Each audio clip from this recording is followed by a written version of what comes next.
মধ্যপ্রাচ্যের উত্তেজনা যখন চরমে, তখনই ইসরায়েল নতুন এক শক্তি প্রদর্শন করল। মঙ্গলবার রাতে স্থানীয় সময় 10:30 কেন্দ্রীয় ইসরায়েল পামলাচিম বিমান ঘাঁটি থেকে সাবিত রকেটের মাধ্যমে সফলভাবে উৎক্ষেপণ করা হলো সর্বাধুনিক সামরিক গোয়েন্দা স্যাটেলাইট ওফেক 19। উৎক্ষেপণের পরপরই স্যাটেলাইট নির্ধারিত কক্ষপথে প্রবেশ করে তথ্য পাঠাতে শুরু করেছে।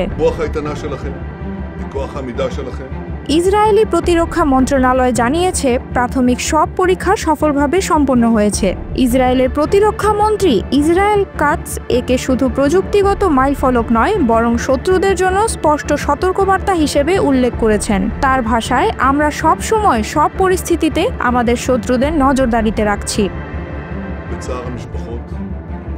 কাটস আরও বলেন, এই সক্ষমতা আঞ্চলিক শক্তিগুলোর সঙ্গে সহযোগিতার পথ খুলে দিতে পারে। তবে ইসরায়েল স্পষ্ট করেছে, নিরাপত্তা আরও শক্তিশালী করতে মহাকাশ ও স্যাটেলাইট প্রযুক্তিতে বিনিয়োগ অব্যাহত থাকবে। অর্থাৎ ওফেক 19 কেবল গোয়েন্দা স্যাটেলাইটই নয়, এটি আঞ্চলিক ভূরাজনীতিতে ইসরায়েলের শক্তি প্রদর্শনের হাতিয়ার।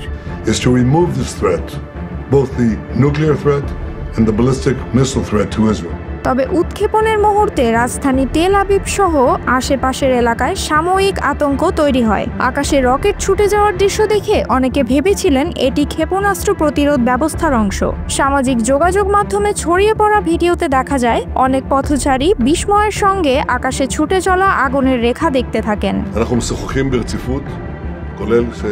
প্রযুক্তিগত দিক থেকে ওফেক 19 এক অনন্য সক্ষমতা অর্জন করেছে। এটি একটি সিনথেটিক অ্যাপারচার রাডার স্যাটেলাইট, যা দিন রাত যে কোনো আবহাওয়ায় কাজ করতে সক্ষম। 50 সেন্টিমিটারেরও ছোট বস্তু শনাক্ত করার ক্ষমতা রাখে এটি। অর্থাৎ ঘন মেঘ বা অন্ধকার রাতেও স্যাটেলাইটটি শত্রুদের গতিবিধি স্পষ্টভাবে নজরে আনতে পারবে।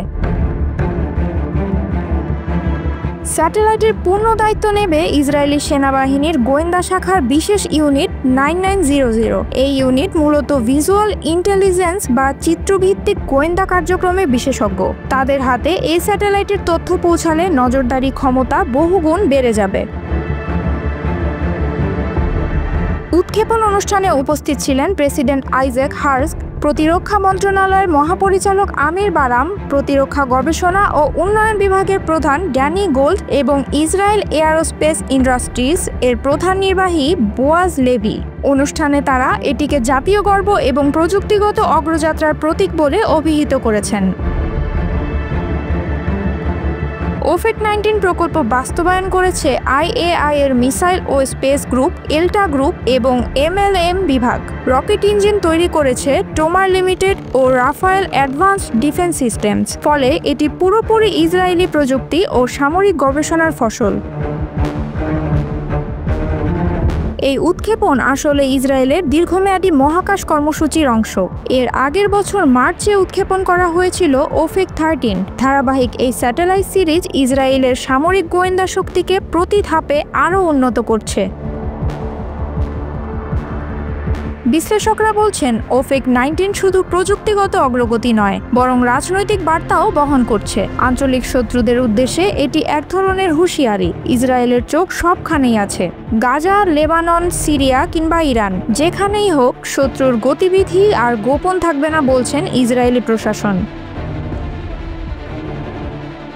তবে ইরানও পিছিয়ে নেই। কিছুদিন আগেই রাশিয়ার সাথে মিলে ইরান পাঠিয়েছে মহাকাশে তাদের নজরদারি স্যাটেলাইট।